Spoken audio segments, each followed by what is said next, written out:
Giving back has always been a part of the industry as well as our company. From the beginning, when we started, we believe very strongly to be a strong part of our community and make the community better.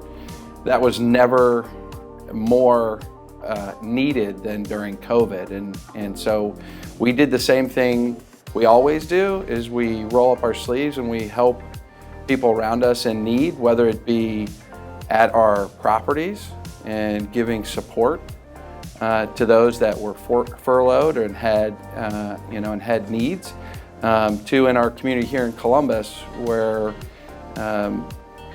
food insecurity became a huge issue, and we got out and volunteered and supported the food bank here, which is actually one of the top food banks in the country. But that's just example of what our team and our industry does day in and day out. It's really special. It's one of the reasons I love our industry and I love our organization, is just the quality of people and their desire to help others.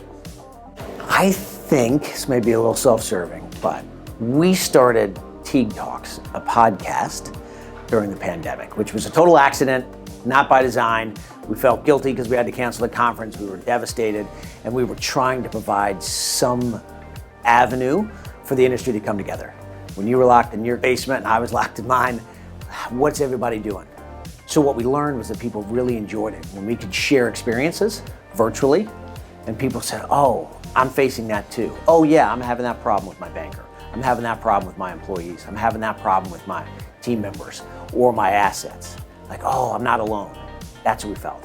The pandemic has obviously affected a lot of people, and at Ambridge, 1,500 hotels, it had massive impact on our employee base. And really what we did immediately, right out of the gate, we launched a 501c3 charity, all to benefit our associates, and we're able to raise in pretty short order about $1 million to take care of our associates that were in need during that time.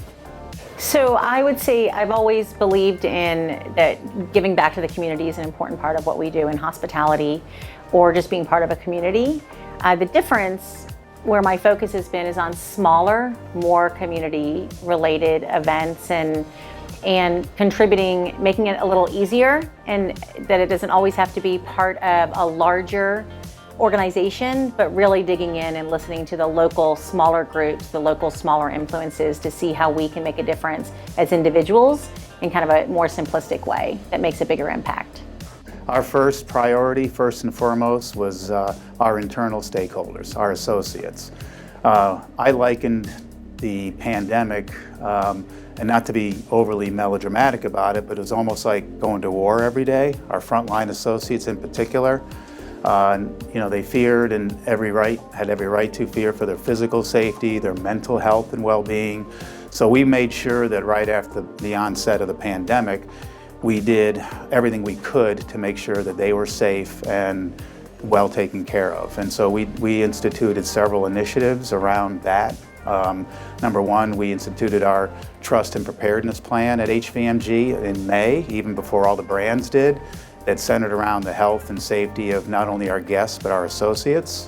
We launched an associate relief fund in June that raised tens and tens of thousands of dollars internally for all those associates who were in need, had an issue or anything that they, needed to put food on the table or to whatever it took, especially ones that were laid off. And I believe that we were able to process virtually every single request or requisition for those funds. On the community service side, we did food banks, food drives, we had food trucks at our hotels for the local community. Of course, we honored all the brand recommendations around severely discounted guest room rates for the first responders and the essential workers. We also had several hundred comp rooms across our portfolio for those workers. And so, we definitely focused internally and then made our move externally as well.